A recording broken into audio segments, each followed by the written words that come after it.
Are you passionate about technology, innovation, and sustainability in business management? Then mark your calendars for the second International Conference on Technology, Innovation, and Sustainability in Business Management, ICTIS 2023, proudly presented by Middlesex University, Dubai. ICTIS 2023 will be held on the 4th of May at Middlesex University, Dubai campus in Knowledge Park. This year, the conference will be a hybrid event with participants having the option of attending and presenting either in person or virtually.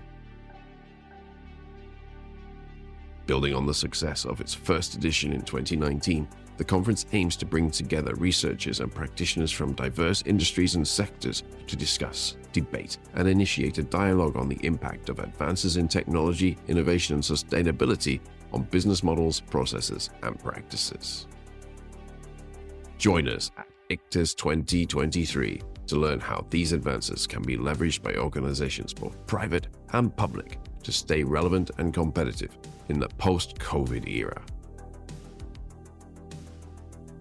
Don't miss this opportunity to network with like-minded professionals and gain valuable insights from industry leaders. Register now for the second International Conference on Technology, Innovation, and Sustainability in Business Management by visiting our website. Middlesex University, Dubai, shaping futures. Hello and welcome to our podcast about AI and higher education. I'm your host, Judy Prostio from Middlesex University, Dubai, Robotics Lab. In this podcast, we'll be exploring the ways in which artificial intelligence is changing the landscape of education from the viewpoint of a lecturer. From personalized learning to chatbots, AI is being used to improve students' outcomes and streamline administrative tasks. But there are also concerns about ethical implications of using AI in education and the potential impact on teachers and their roles. Over the course of this limited run podcast, we will explore the experience of one lecturer, co-researcher Stephen King, as he attempts to enhance his current teaching using and integrating various AI tools. Whether you are a student, teacher, or just someone interested in the intersection of technology and education, we hope you'll find our podcast informative and engaging. If you enjoy the content of our podcast, please be sure to subscribe, like, and comment. Your feedback is greatly appreciated and will help us to continue producing high-quality episodes. Thank you for tuning in, and let's get started. Could you explain the rationale and the aim of this study? Thank you, Jody. So, the overall aim of what we are working on is to provide an insight into the lived experiences of lecturers who are trying to enhance their curriculum and teach pedagogy with artificial intelligence. I have a program which is due to be reaccredited this summer. So my thought process was what would happen if we put AI into the program.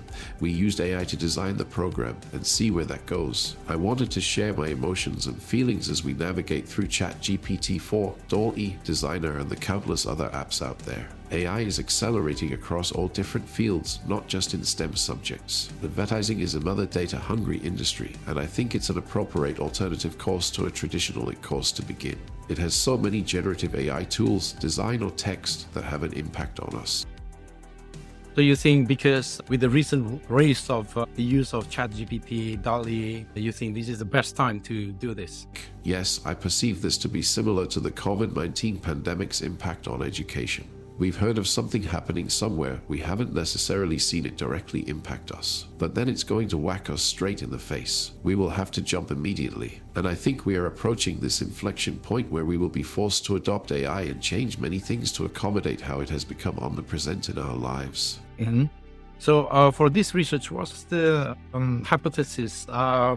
What kind of approach, what kind of questions that you would like to answer? A lot of this is related to employability, which is something that drives me personally. I want to graduate students with skills the industry wants, and this study arises out of the theoretical framework of capital, or techno-capital. This develops from Bourdieu's theories of cultural, social, and economic capital. If we give our students sufficient literacy in the use of AI, if we build their media literacy, information literacy, digital literacy, computational literacy, then they will build their techno-capital. This can be exchanged and converted to other forms of capital, including economic capital through jobs or through entrepreneurship. The aim is to investigate how to enhance quality of the learning experience and the education that we are giving our students for a better outcome for all. Wonderful. So have you thought of the way how you want to collect the data, how you design the study? Sure, the trigger and inspiration for this came from a colleague of ours, Samir. He was presenting about AI from a technology perspective. This was regarding the quality of the tools and what they could currently do. During this presentation, I asked him where the blue ocean was, and he prompted us to try action research-based methodologies. And so, from this I researched the methodology of auto-ethnography. And having researched what an auto-ethnography requires, I invited you to join with me to create a collaborative auto-ethnography to help make something academically rigorous. This to ensure we are meeting academic standards of ethics and rigor. Right, so we are researching about artificial intelligence, but definitely we need the real intelligence as well. So the human participants here, who are they? Well, there is two of us. The boundary is myself and my teaching. I am preparing a daily journal in the run-up to the ICTIS conference, so it is an artificial, accelerated deadline, but I think it is suitable because of the urgency of AI, and the need is right here and right now. This is a physical test of AI. The discourse expresses the benefits of AI to make things faster and more efficient. So let's see if I can adapt this in such a short period of time. I am journaling this in OneNote, which I'm sharing with you, my wonderful co-researcher. I invited you for a number of reasons. One, that we have a long relationship already, but also because you're an expert in robotics.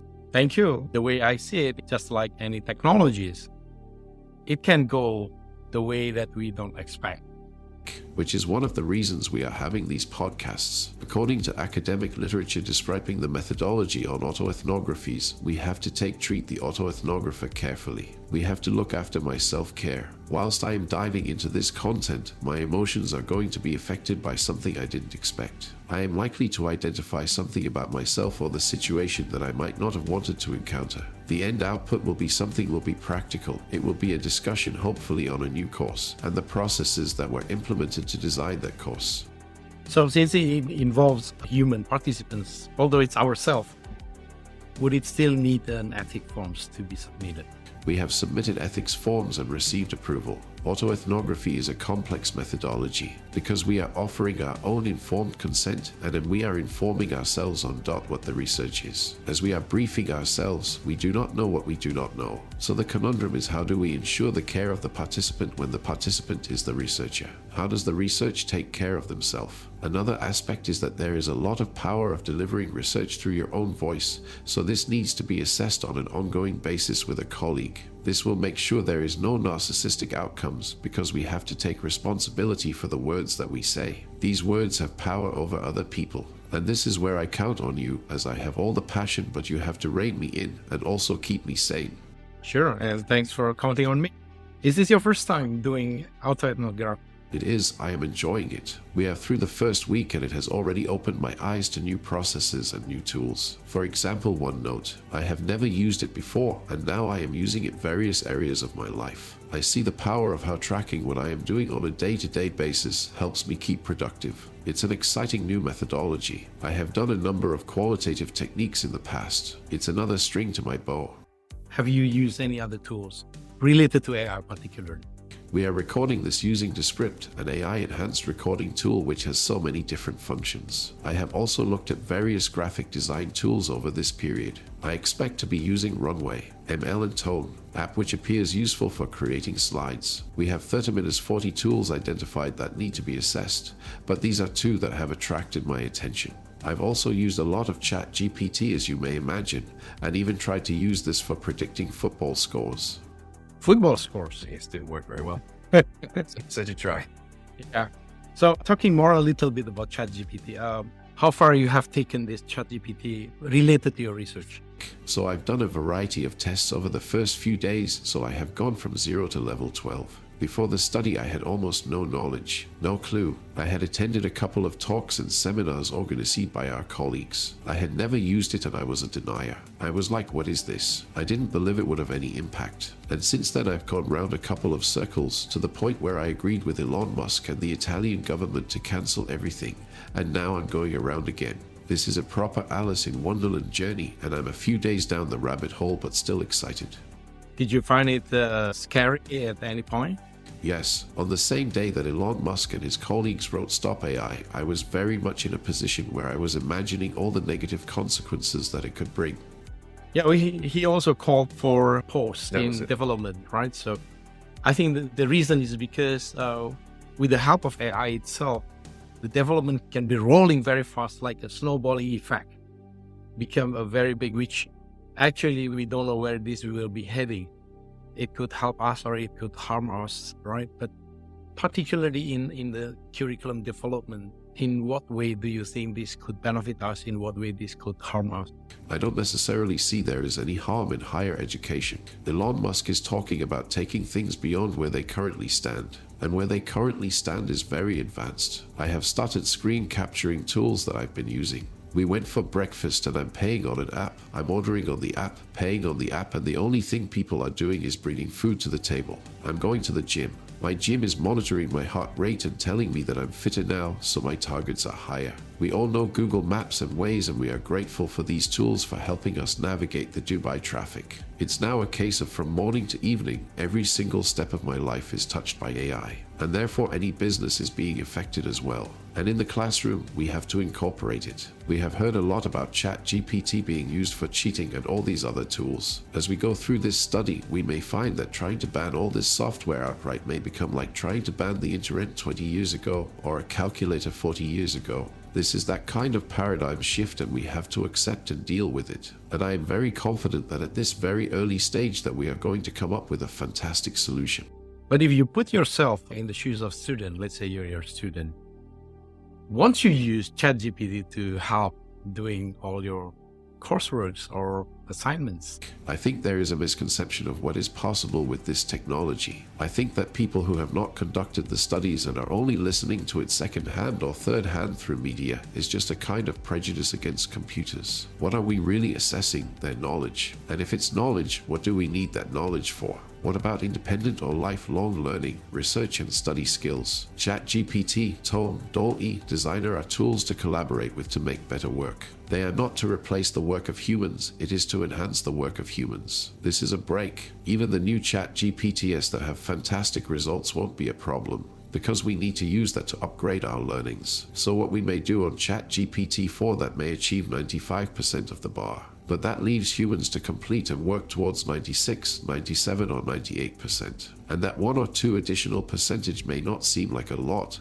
but that is where the really transformative change happens. So we are already leapfrogging so far, allowing humans to invent new things, which is our role. now let's take a look at this. For example, let's take a look at another AI tools, Dall-E, for example. Oh. Yeah, a graphic design students using Dall-E probably is not appropriate, because they are supposed to come up with their creation. But in your domain, advertisement, probably it's okay. As with any technological enhancement, whether it's the printing press or what have you, it changes jobs, it doesn't remove everything.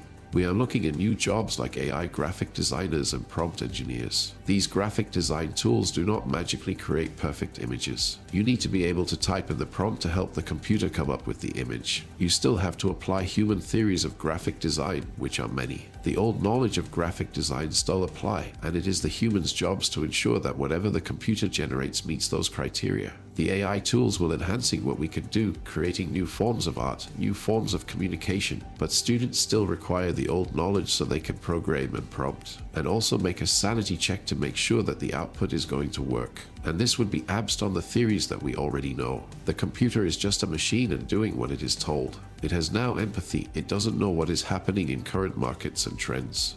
Okay, so that's interesting. So I think that's all for now. Hopefully next time we will hear more from Stephen King about to enhance your current teaching using AI and various AI tools. Are you passionate about technology, innovation, and sustainability in business management? Then mark your calendars for the second International Conference on Technology, Innovation, and Sustainability in Business Management, ICTIS 2023, proudly presented by Middlesex University, Dubai. ICTIS 2023 will be held on the 4th of May at Middlesex University Dubai campus in Knowledge Park. This year, the conference will be a hybrid event with participants having the option of attending and presenting either in person or virtually. Building on the success of its first edition in 2019, the conference aims to bring together researchers and practitioners from diverse industries and sectors to discuss, debate, and initiate a dialogue on the impact of advances in technology, innovation, and sustainability on business models, processes, and practices. Join us at ICTIS 2023 to learn how these advances can be leveraged by organizations both private and public to stay relevant and competitive in the post-COVID era.